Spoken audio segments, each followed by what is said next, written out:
Glória a Deus. Abra sua Bíblia comigo em Apocalipse, capítulo de número 2.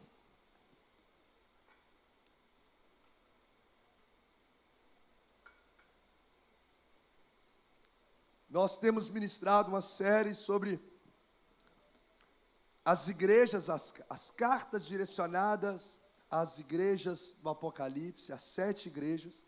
Falamos sobre a igreja de Éfeso, uma igreja atuante, perseverante, ativa na obra do Senhor, porém que abandonou o primeiro amor. Éfeso, diga comigo, Éfeso abandonou o primeiro amor. E nós vemos no domingo passado sobre Esmirna, que é uma igreja em que não há denúncia por parte de Deus. Deus vê que é uma igreja que sofreu muito, que estava sofrendo muito, tribulação, pobreza, perseguição. E não se vê nessa igreja marcas de iniquidade. Uma igreja que estava alinhada e que nos inspira com o seu alinhamento. E hoje nós vamos ver sobre a igreja de Pérgamo. Então, capítulo 2 de Apocalipse, verso de número 12. Apocalipse 2:12, você pode permanecer assentado, mas preste atenção à leitura do texto, que diz assim: ao anjo da igreja em Pérgamo, escreve essas coisas, diz aquele que tem a espada afiada de 2 gumes. Conheço o lugar em que habitas, onde está o trono de Satanás, e que conservas o meu nome, e não negaste a minha fé, ainda nos dias de Antipas, minha testemunha, meu fiel, o qual foi morto entre vós, onde Satanás habita. Verso 14, tenho todavia contra ti algumas coisas, pois que tens aí os que sustentam a doutrina de Balaão, o qual ensinava a Balaque a armar ciladas diante dos filhos de Israel, para comerem coisas sacrificadas aos ídolos e praticarem a prostituição. Outro sim, também tu tens os que, da mesma forma, sustentam a doutrina dos nicolaítas. Verso 16, vamos ler juntos? Portanto, só quem está vivo, vamos lá? 1, 2, 3 e... Portanto, arrepende-te, e se não venho a ti sem demora, e contra eles pelejarei com a espada da minha boca. 17, último, quem tem ouvidos, ouça o que o Espírito diz às igrejas. Ao vencedor dar-lhe-ei do maná escondido, bem como lhe darei uma pedrinha branca, e sobre essa pedrinha escrito um nome novo, o qual ninguém conhece, exceto aquele que o recebe. Obrigado, Senhor, por essa palavra. Ó Deus, essas cartas que o Senhor está nos permitindo aprender a partir daquilo que é voz do Senhor ao coração da igreja, ao coração de cada um de nós, ao coração dos cristãos. Ó Deus, há uma carta em que nos mostra aquilo que nós precisamos alinhar com os céus para viver o avivamento nessa terra. Então nos torne sensíveis a essa voz do Espírito que fala à igreja, que fala aos nossos corações. Que venhamos ouvir essa voz e que essa voz venha produzir em nós, ó Deus, uma mudança, um alinhamento tal, ó Deus, que o Teu nome seja glorificado e um novo tempo se estabeleça sobre a nossa vida, no nome de Jesus. Amém. Quero passar um vídeo para vocês. Ministério de Comunicação, por fineza. Neste exato momento, cristãos ao redor do mundo estão sendo perseguidos, oprimidos, rejeitados e mortos por causa da fé em Jesus como nunca antes. A lista mundial da perseguição 2022 revela que o número de cristãos perseguidos continua aumentando e triplicou em menos de uma década. Já são mais de 360 milhões de irmãos nossos sendo expostos a maus tratos, sequestros e discriminação. 1 em cada 7 cristãos é perseguido pelo nome de Jesus. Essa perseguição extrema e severa não é exclusiva a um lugar específico. Pelo contrário, está presente em mais de 50 nações ao redor do mundo, consideradas os países mais perigosos para um cristão. Pela primeira vez, o Afeganistão ocupa o primeiro lugar da lista. Desde a tomada do governo pelo Talibã, o destino dos cristãos se tornou letal. Fugas, execuções públicas e sequestros de meninas cristãs viraram comuns sob o novo regime. O Talibã deixou claro que as leis islâmicas ultraconservadoras estão em vigor e deverão ser respeitadas. Todos os cristãos no país são cristãos secretos. Se descobertos, poderão enfrentar a morte. Na Coreia do Norte, que ficou em primeiro lugar por 20 anos, a situação também é crítica. Apesar de descer para o segundo colocado na lista, as condições de vida dos cristãos norte-coreanos atingiram seu pior nível. A Covid-19 deixou o país em uma profunda crise de fome e os cristãos se encontram ainda mais vulneráveis. Com as fronteiras do país fechadas, os cristãos ficaram completamente isolados e sem via de escape.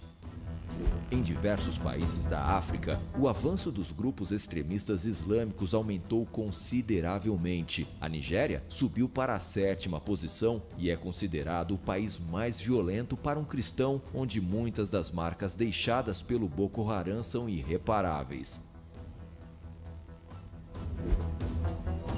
Dos 5.898 cristãos que foram mortos por causa da sua fé neste último ano, 79% se encontravam na Nigéria.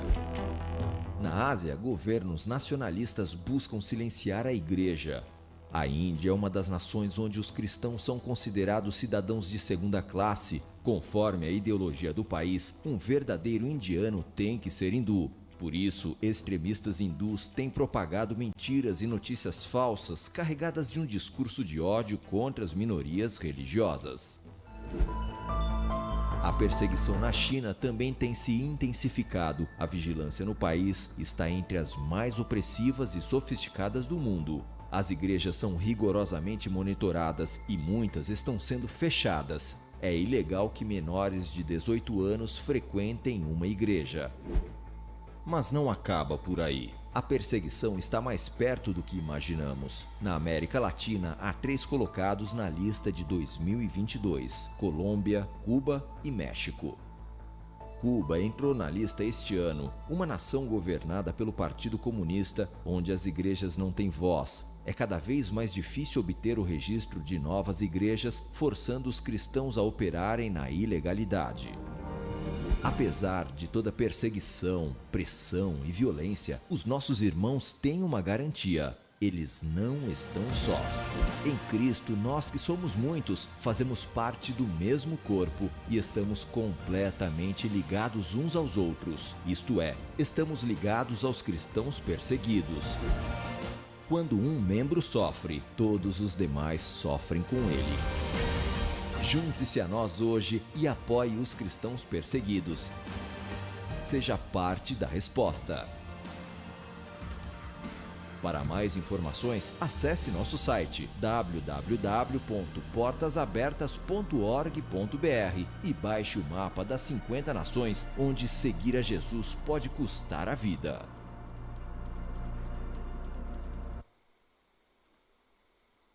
Bom, esse vídeo extremamente atual, com a lista de perseguição de 2022, nos deixa claro que a perseguição aos cristãos não é uma realidade só dos tempos bíblicos, mas é uma realidade da atualidade. Quem lembra quantas pessoas estão sendo perseguidas atualmente por causa de Cristo, por amar a Cristo? Quem lembra o número que passou ali?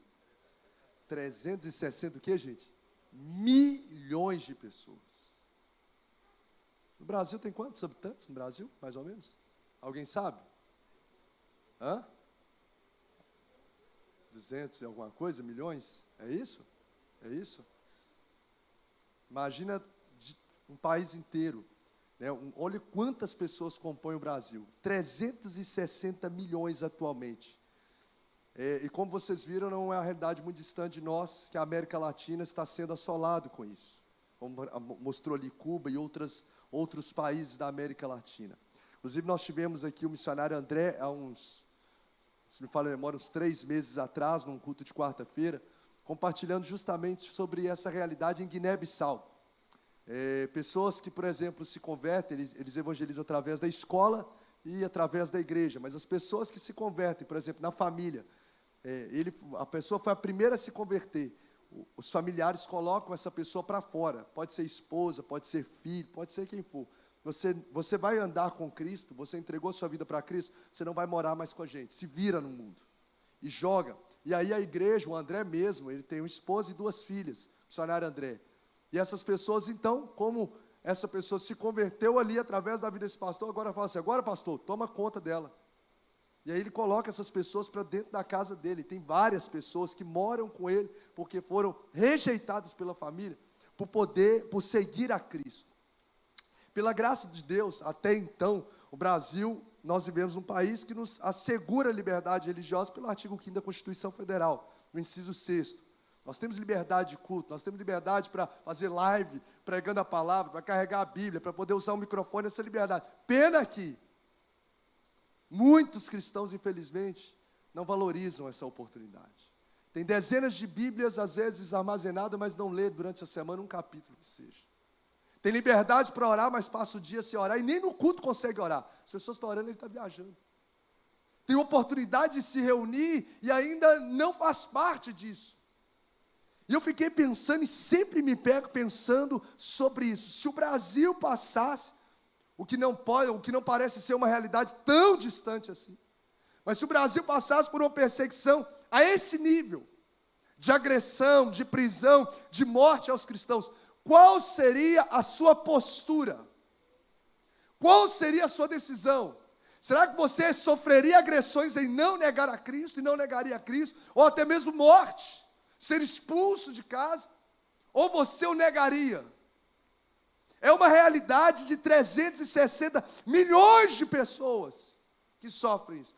Qual seria a sua e a minha postura?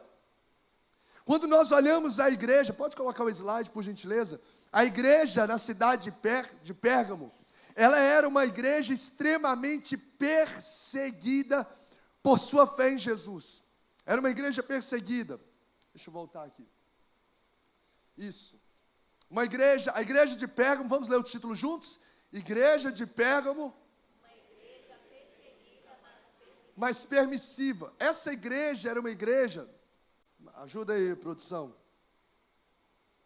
Eu passei aquela hora, mas agora não estou passando mais não. Ajuda aí, pessoal. Eu devo ter apertado algum botão aqui. Pode passar mais um, então.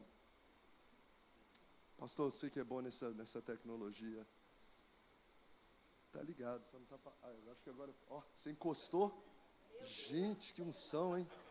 É forte. Tudo depende da mão que segura, né?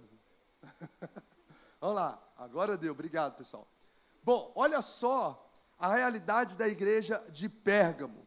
Essa igreja, essa cidade, a igreja estava na cidade de Pérgamo. Pérgamo, permita-me aqui abordar o contexto para aplicações rápidas, eu não vou delongar, eu sei que o tempo já está avançado, mas é importante a gente entender alguns pontos aqui desse contexto que envolve. Era uma cidade assim, portentosa, uma cidade rica, era a cidade de Pérgamo. Segundo alguns historiadores, ela era a mais importante cidade da Ásia Menor. Ela tinha um centro cultural, essa cidade, que era um fenômeno. Ela tinha a segunda maior biblioteca do mundo da época. Primeira biblioteca era a biblioteca de Alexandria. Eita, olha aí, Brasil.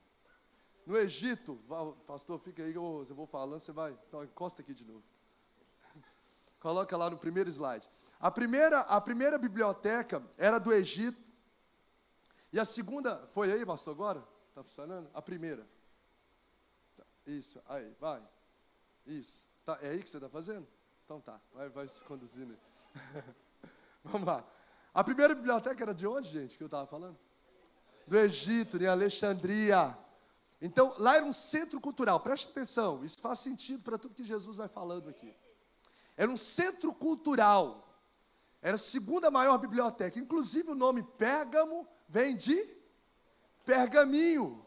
Porque o Egito, que era a primeira biblioteca em Alexandria, eles produziam papiro. Só que o rei de Pérgamo falou assim, agora nós vamos ter a primeira biblioteca do mundo, uma concorrência. Inclusive chamou o bibliotecário lá de Alexandria para fazer parte da biblioteca dele, roubando funcionário de lá. E aí o rei do Egito ficou indignado, falou, então a partir de hoje o papiro que a gente que fornece acabou. Vocês não vão ter mais acesso ao papiro. O rei de Pérgamo, o que ele fez? Se a gente não tem essa matéria-prima, nós vamos criar. Foi quando criou-se então os pergaminhos, que eram de couro. E ali, então, se tornou um material muito, muito elaborado, onde os livros e muitos manuscritos foram escritos em pergaminho. Então, lá era um centro cultural. Além de ser uma cidade portentosa, uma mais importante da Ásia, ser um centro cultural, Pérgamo era um centro religioso de muito paganismo. De muito paganismo. Tanto, pode passar, pastor, por gentileza, 2, mais 1. Tanto que a Bíblia diz que naquele lugar, olha lá, conheça o lugar que habitas, onde está, o que está escrito, gente? O trono de Satanás. Por quê? Lá tinha um misticismo religioso violento. Lá tinha um templo de Zeus, que era um dos deuses do panteão, de tantos deuses que tinha, que esse templo de Zeus era conhecido como uma das 7 maravilhas do mundo, onde queimava-se incenso diariamente para Zeus. Além de Zeus, tinha um outro deus que se faz sentido para nós, que se chama Esculápio, que era o deus da medicina, aquela serpente, sabe aquela serpente que é o símbolo da medicina? Vem do deus Esculápio. Eles misturavam justamente a medicina com crendices da época. Então era uma cidade extremamente idólatra. Se não bastasse, ela era uma cidade que prestava culto e tinha um templo para o imperador. Então todas as pessoas da cidade que moravam em Pérgamo tinham que prestar culto ao imperador e dizer: César é o Senhor, César é o Senhor. Eles eram obrigados a isso. E se eles não fizessem isso, eles eram reprimidos, perseguidos. Por isso que os cristãos de Pérgamo eram extremamente perseguidos. Porque para o cristão, ele não fala que César é o Senhor. O único que é o Senhor é Jesus, é o Senhor. Então, por conta disso, essa igreja viveu uma perseguição muito forte, muito assustadora. Me presta aí, pastor. Eu acho que eu vou tentar mais uma vez, que aí fica mais fácil para eu ir voltar. Preste atenção. Então aqui, era o trono de Satanás, gente. Onde ele habitava, onde ele reinava. Não era um lugar onde tinha ingerência maligna. Era um lugar onde Satanás dominava, onde Satanás reinava. Então, diante desse contexto, havia uma perseguição muito ferrenha aos cristãos de Pérgamo. Talvez mais do que as que a gente viu no vídeo. Mais que a gente viu. A perseguição era tão terrível que olha o que o texto diz aqui. Conserva o meu nome e não negaste a minha fé. Ainda, vamos ler essa parte aqui, vamos lá juntos. Ainda nos dias de Antipas, minha testemunha, o qual foi morto entre vós, onde Satanás habita. O que ele está dizendo? Mesmo Antipas tendo sido morto, eles conservavam a fé, fiel à sua fé. Quem era Antipas? Era o pastor dessa igreja. Gente, olha como que era terrível a perseguição. O pastor Antipas, Tertuliano, que foi um dos pais da igreja, relatando sobre o pastor Antipas dessa igreja, ele foi colocado, segundo os historiadores, dentro de um touro de bronze, por não querer negar a Cristo, dentro de um touro de bronze, e esse touro de bronze foi colocado sobre chamas de fogo. Esse homem foi morto cozido com óleo. Vai negar a Cristo? Não. Jogou dentro do touro de bronze e acendeu chamas, que derreteu esse homem. Essa igreja viveu uma realidade de perseguição ferrenha, que mesmo diante da morte de Antipas, tão assustador, essa igreja conservou a fé em Jesus. Imagina, gente, alguém do nosso meio morre por adorar a Cristo, porque está vindo no culto. Você viria no culto de domingo? Não, às vezes não vai nem porque está vendo o jogo, né?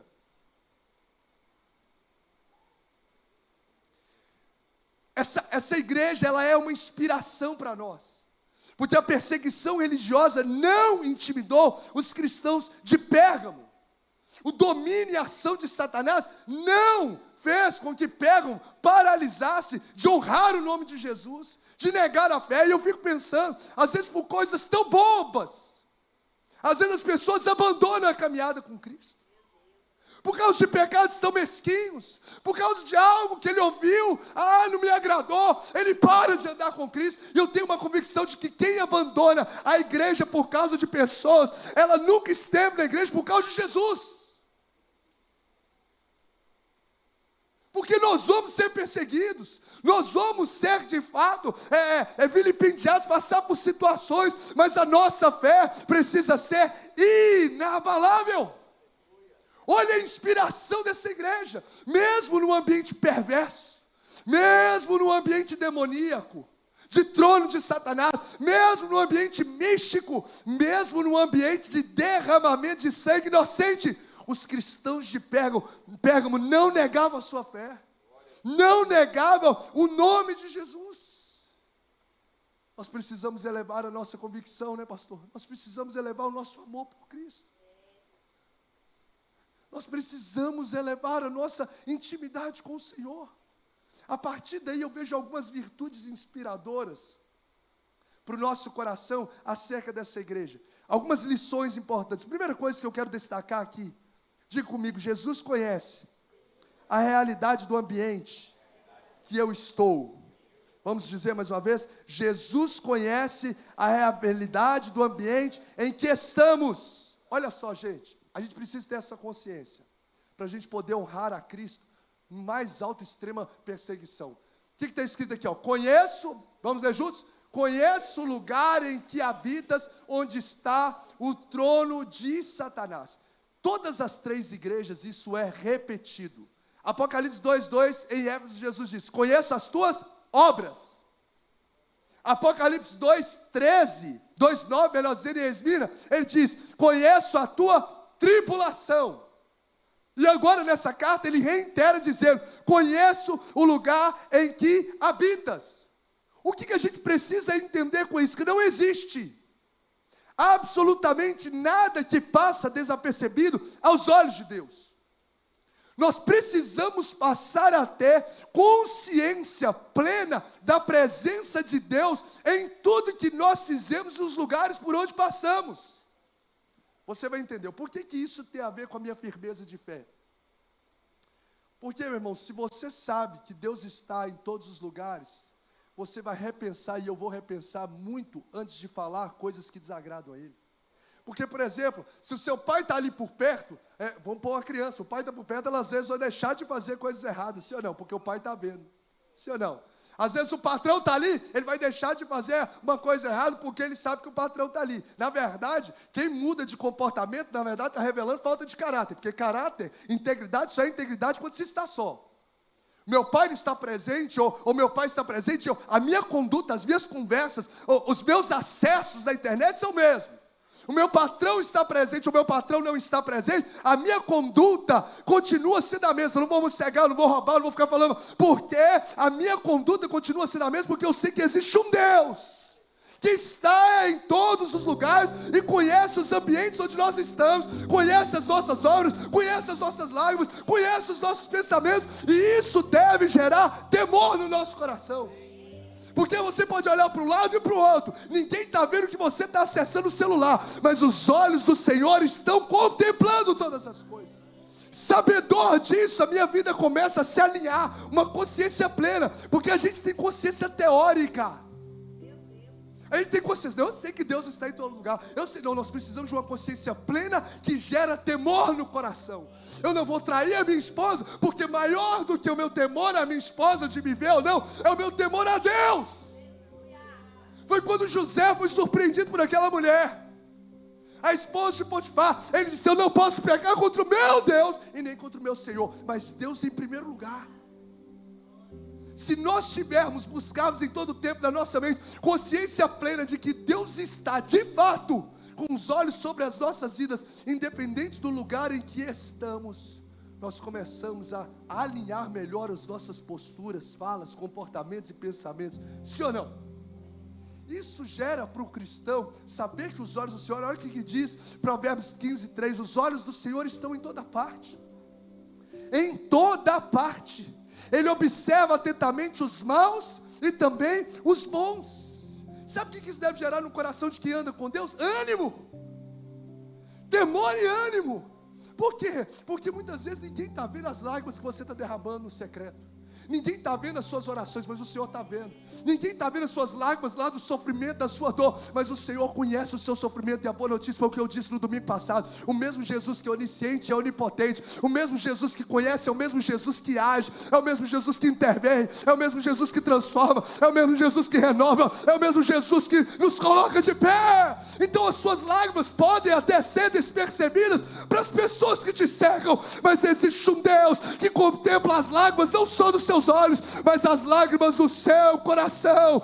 Ele conhece o seu coração, Ele te sonda, Ele te conhece, Ele sabe quando você se assenta, Ele sabe quando você se levanta, Ele conhece os seus pensamentos, Ele esquadrinha o teu andar, o teu deitar, e a palavra nem saiu na sua boca, e Ele já conhece o que permeia o seu coração. Você serve a um Jesus que jamais te desampara. Nunca vi um justo perecer, nem a sua descendência mendigar o pão. Você serve um Jesus que, ainda que você passe pelo vale da sombra da morte, não tenha mal algum, porque o Senhor teu Deus está contigo. Descanse nele, descanse nele. Ele conhece o lugar que se habita. Sabe, às vezes teve um momento, como eu já falei várias vezes na igreja, em momentos que na minha casa só tinha lágrimas, por causa do alcoolismo do meu pai, só tinha desespero. Começou a desencadear dentro de mim a ansiedade, a síndrome de pânico.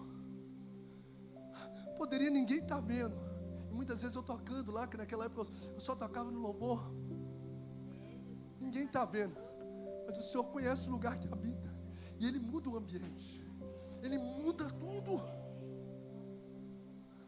Jesus conhece o lugar que a gente habita. Isso deve gerar temor e alegria ao mesmo tempo no nosso coração. Agora, para o ímpio, isso deve gerar desespero na alma dele, porque ele está vendo. Ele está vendo o que você está fazendo quando ninguém está vendo. Sabe, ele vê os desafios que a gente enfrenta no ambiente de trabalho. Ele vê as tentações da faculdade. Ele vê as lágrimas que a gente derrama no lar. Isso, gente, vem fortalecer a fé. Isso fortalece a fé. Essa igreja tinha uma fé inabalável diante dos desafios externos, porque independente do ambiente que ela estava, isso não alterava a sua fé. Inclusive, essa é uma lição que eu quero deixar para o seu coração. Diga assim, diga comigo: o ambiente não tem autoridade para matar a minha fé. Escute só, o ambiente em que você está não tem poder de matar uma fé genuína. Por quê? Esse povo está no lugar onde está o trono de Satanás, mas conserva o nome de Jesus.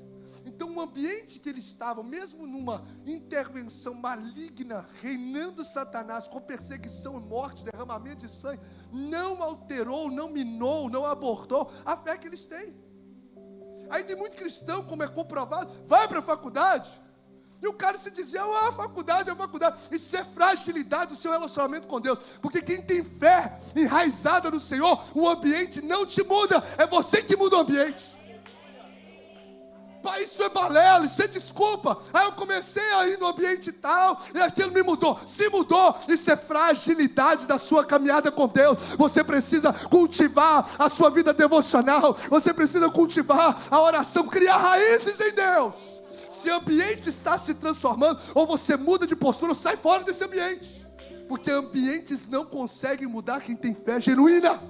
Daniel cai lá na Babilônia, é ameaçado de morte, se não comesse das iguarias do rei. Aí Daniel 1:8 diz: Daniel decidiu firmemente não se contaminar com as finas iguarias do rei, e ele se tornou um dos homens mais expressivos dentro da área política, porque o Senhor honrou a sua fé. A Babilônia não contaminou Daniel, o Egito não contaminou José. Sabe o que eu tenho falado nesse púlpito? E eu creio em nome de Jesus que isso já está se tornando uma realidade, que não serão nós pais, e teremos medo de enviar os nossos filhos para ambientes, ou escolas, ou faculdades, em que pervertem a mentalidade das pessoas que não estão. Não vão ser nós pais. Eu estou falando isso porque eu tenho uma pequititinha que estuda numa escola, e eu não tenho mais medo sobre isso, porque o Senhor está colocando no meu coração: não serão pais que terão medo de enviar os seus filhos, que serão pervertidos lá. São as escolas, são as faculdades que vão ter medo de recebê-los, porque aonde a luz chega, as trevas se dissipam. Aonde a luz chega, as trevas se dissipam. Lá está chegando um profeta, lá está chegando uma serva, um levita, um homem, um jovem cheio do Espírito Santo, e lá vai mudar o ambiente. Você que é pai, recebe essa palavra sobre o seu coração. Recebe. Recebe, cria as raízes do seu filho, inculca a palavra do Senhor.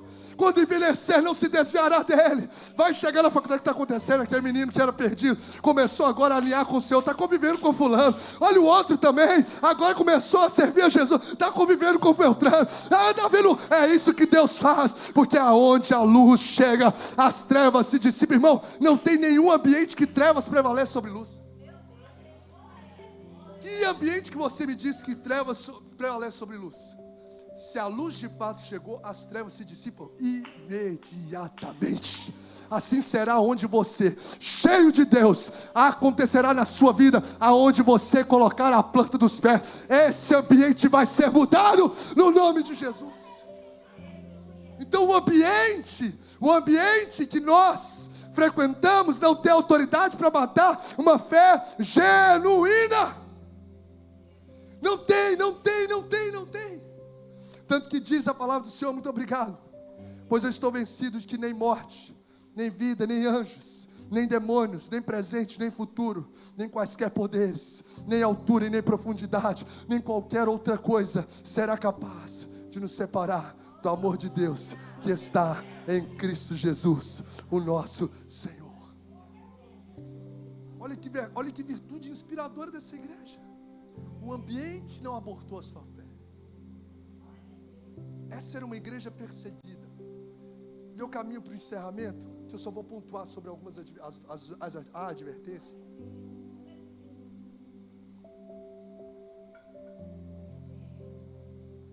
Isso aqui deve inspirar. Agora a palavra de Deus diz advertências muito sérias.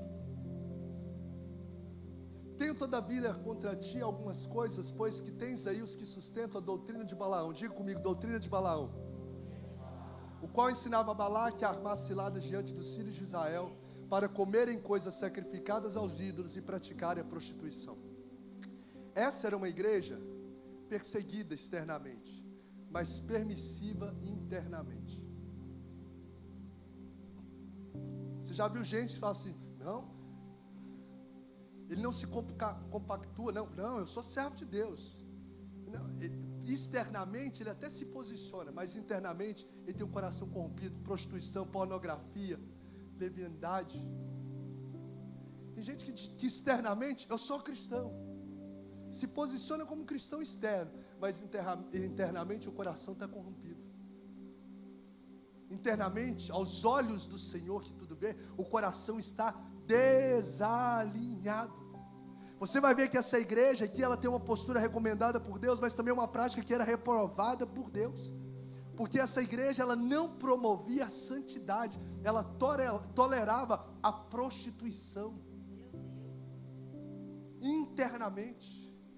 Externamente é uma postura, mas internamente ela tolerava a idolatria. Ela era corrompida.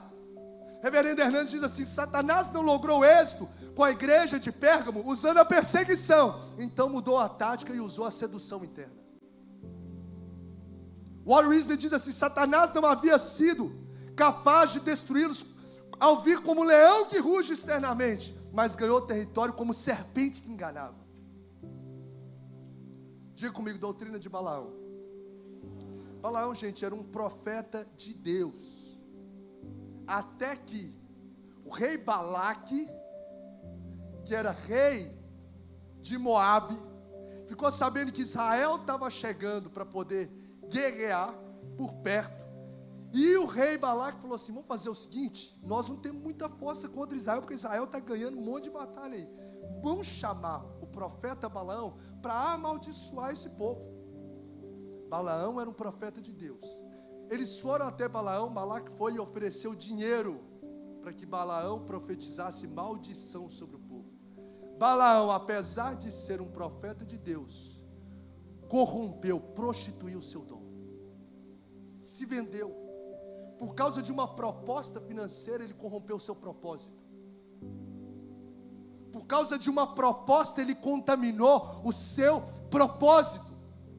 E eu quero trazer como lição para o nosso coração, cuidado com as propostas que vão corromper o seu propósito. O dom era de Deus, mas ele corrompeu o dom por causa de uma proposta que não estava alinhada com o seu propósito. usar o seu dom para aquilo que não glorificava a Deus. Nós precisamos trazer isso como lição. Cuidado com as propostas que vão corromper o seu propósito. Pastor, o que isso significa? Cuidado com oportunidades que parecem ser boas, mas não estão alinhadas aos propósitos de Deus para a sua vida. Ouça o Espírito de Deus falando. Vão bater a porta da sua casa, do seu coração, oportunidades boas, lindas aos olhos, atraentes. Preste atenção, como um aviso de Deus para o nosso coração. Mas se essas propostas não estiverem alinhadas ao propósito de Deus para a sua vida, sai fora.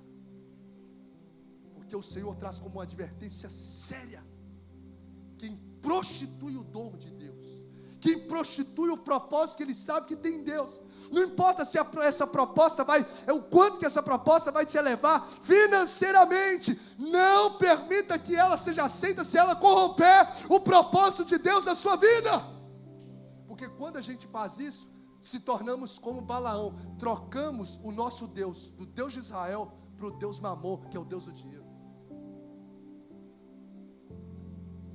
Propostas que baterem a porta do seu coração, avalie. Está alinhado ao propósito de Deus para a minha vida? Pode ser na sua empresa, pode ser em relação aos dons e ministérios que Deus lhe deu. E o Espírito de Deus vai te lembrar essa palavra. Ele se vende. Agora olha o que acontece. Ele sobe para poder profetizar contra Israel. Só que quando ele vai profetizar, né, pastor Tiago? Vai profetizar contra, amaldiçoar. Quando ele vai amaldiçoar, ele não consegue amaldiçoar. Ele começa a abençoar. Ele tenta amaldiçoar o povo de Israel, mas não consegue. Aí a Bíblia diz assim: porque não tem como você amaldiçoar, Balaão, o que Deus abençoou. Não, gente, não tem como a gente amaldiçoar o que Deus já abençoou. Ele tentou amaldiçoar, mas não conseguiu. Sabe o que isso significa, meu irmão? Se você está em Deus, não tem nada que pode parar o que Deus tem na sua vida. Pode falar mal, pode criticar, pode fazer obra de macumbaria, de feitiçaria. 1000 cairão ao teu lado, 10.000 à tua direita, e você não será atingido, porque o que Deus abençoou, ninguém pode amaldiçoar. Diga para quem está do seu lado: você é abençoado por Deus, descansa. Você é abençoado por Deus, ninguém pode amaldiçoar o projeto de Deus na sua vida. Quando nós adquirimos o lote, o terreno, algumas pessoas começaram a falar: loucura, não vai conseguir pagar esse negócio milionário, não vai conseguir, olha que projeto, não vai dar certo. Não. Começaram a falar, algumas pessoas externamente começam a falar: meu irmão, não adianta você falar, nós estamos movendo sobre o que eu quero, nós estamos movendo sobre uma promessa, nós estamos movendo sobre a palavra. O que Deus abençoou, pode vir inveja, pode vir perseguição, pode vir satanismo, pode vir o que for, maior é aquele que está em nós do que aquele que está no mundo. Você pode dar uma salva de palmas para esse Jesus tremendo, poderoso, supremo, bendito seja o nome de Jesus. Acabou. Que Deus abençoe, ninguém amaldiçoa. Seus filhos são abençoados, sua casa é abençoada, o chamado de Deus na sua vida tem a bênção de Deus, e nada vai paralisar. Vai lá profetizar e não consegue amaldiçoar, melhor dizendo, só abençoa. Aí Balaque ficou revoltado, o rei de Moab. Não é possível, eu paguei o cara para poder amaldiçoar, esse cara está abençoando. Aí olha a cabeça da doutrina de Balaão, olha o que Balaão fez. Faz o seguinte, Balaque, eu não estou conseguindo amaldiçoar não. Faz o seguinte: em vez de você colocar um exército na frente para batalhar contra Israel, coloca donzelas para eles se prostituírem e se corromperem, porque eles, estando em pecado, eles não têm a bênção de Deus sobre a vida deles. Doutrina de Balaão, o qual ensinava Balaque a armar ciladas diante dos filhos de Israel para comerem coisas sacrificadas, no envolvimento com as mulheres, e praticarem prostituição. Então sabe o que o diabo quer fazer? Porque você já é abençoado e não tem maldição nenhuma que pode chegar. Ele vai colocar o pecado para te enfraquecer. começa a colocar bandejas, que faz você estar como povo de Deus, mas começa a misturar. E o pecado, meu irmão, ele enfraquece a igreja. O pecado, ele corrompe. O pecado, ele mata a nossa caminhada com Deus. A igreja só é forte quando está em santidade. A mão de Deus não está encolhida, está estendida. Isaías 59, a minha mão está estendida, povo de Deus, para abençoar. Os meus ouvidos estão atentos. Verso 2 de Isaías 59, mas as vossas iniquidades fazem separação entre vós. Eu quero abençoar, eu estou querendo ouvir, eu estou querendo te abençoar, mas a iniquidade do coração está te impedindo de viver os meus propósitos e vida abundante que eu tenho para você. Olha a estratégia do inimigo. Prostituição. E as duas coisas aqui, ó, idolatria e prostituição, são coisas que o diabo tem infiltrado a igreja. Foi isso que ele fez com Sansão. Foi isso que ele fez com Sansão. Um cara forte, com uma queixada de jumento, matou 1000 pessoas, um cara só. Tinha uma graça, um dom de Deus na vida dele, mas começou a misturar o seu dom com o pecado da prostituição. E hoje, quando nós temos isso, esse pecado assolando a igreja diária. Antigamente, gente, há pouco tempo atrás, você procurava no meio dos jovens uma pessoa que tinha se envolvido sexualmente antes do casamento. Nossa, fulano se envolveu antes do casamento. Esse cara fornicou, aquelas palavras assim, né? Meio assembleia. Tal, era um lá, outra colar. A cada 5 anos você via um ficar, meu Deus, caiu fulano. Hoje, se você, infelizmente, se você tentar, quem é que está se guardando? Você não se acha. Por que os jovens hoje muitas vezes não conseguem ficar firmes? Falando da juventude e do contexto. Porque aqui, olha o que enfraquece: pornografia, perversões sexuais, fornicação, sexo fora do casamento. Idolatria não é só de ídolo, é tudo aquilo, meu irmão, que ocupa o lugar de Deus no seu coração. Você não tem tempo para Deus, porque o seu trabalho se tornou um ídolo no seu coração. O dinheiro se tornou um ídolo. Prioridade no meu coração é tudo aquilo que eu dedico tempo e atenção. Isso aqui enfraquece. E o povo de Israel foi derrotado. E essa doutrina de Balaão, de misturar, estou na igreja hoje, mas saio daqui e vou para o motel. Saio daqui e vou falar mal de fulano de tal. Saio daqui e continuo fazendo negócios que não agradam ao Senhor. Corrupção no meu trabalho. Sabe o que é isso? Doutrina de Balaão. Ninguém pode amaldiçoar, mas você mesmo abre brechas por causa do pecado para se enfraquecer e não ter vitórias plenas na sua vida. Qual que é a resposta? E agora eu encerro mesmo. A doutrina dos nicolaítas era semelhante. Mistura, ser igual, quanto mais pecar, está de boa. Solução bíblica do próprio Espírito. Qual que é a solução? Qual a solução? Qual a solução? Arrepende-te. Gente, não sou eu que estou falando, está aqui, ó. O próprio Cristo, que identificou o pecado dessa igreja, mostrou a solução. Tem solução. Não é porque eu estou com os pés marcados por uma vida de pecado, de corrupção, de quebra de princípio, que acabou. Mas tem uma solução. Qual que é a solução? Arrependimento. Arrependimento é uma mudança de mentalidade munida, acompanhada de postura, acompanhada de atitudes coerentes. Isso é arrependimento, porque só chorar aqui e continuar vivendo uma vida longe de Deus lá, isso não é arrependimento. Arrependimento é quando você tem uma consciência plena do erro, você tem uma mudança de mentalidade e uma mudança de comportamento. É alinhada. E olha só, para a gente poder orar, olha só o que Deus está dizendo. Portanto, arrependa-te. O que está escrito aqui? E se não venho a ti, sem demora, e contra eles pelejarei com a espada da minha boca.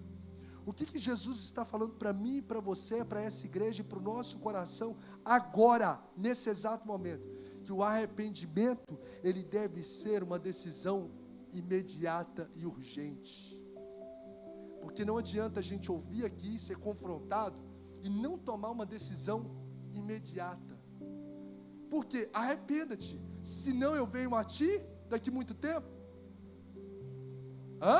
Sem demora. Então o arrependimento deve ser uma decisão urgente.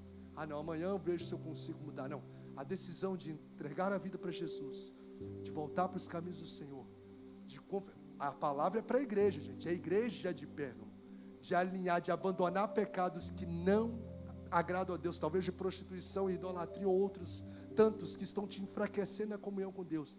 Essa decisão de arrependimento precisa ser imediata, hoje. Sabe o que é isso? Não é pavor, não. Isso é presente de Deus para mim e para você. É te livrando de morte eterna, é me livrando de morte eterna.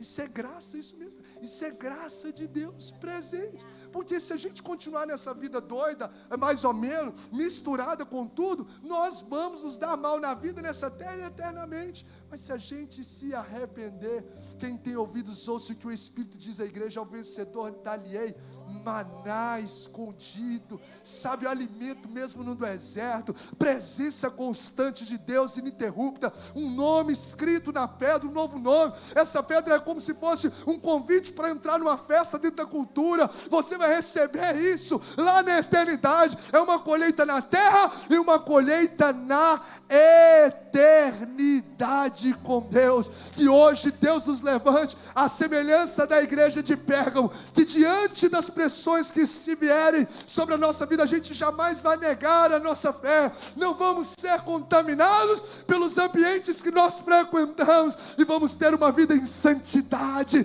alinhada com os céus, e de fato viveremos o avivamento genuíno nessa terra, no nosso coração, no nome de Jesus. Eu quero convidar você a colocar-se de pé.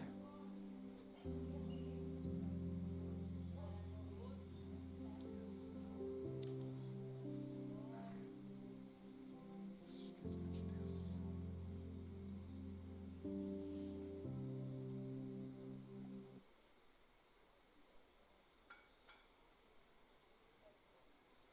O que você vai fazer com essa palavra?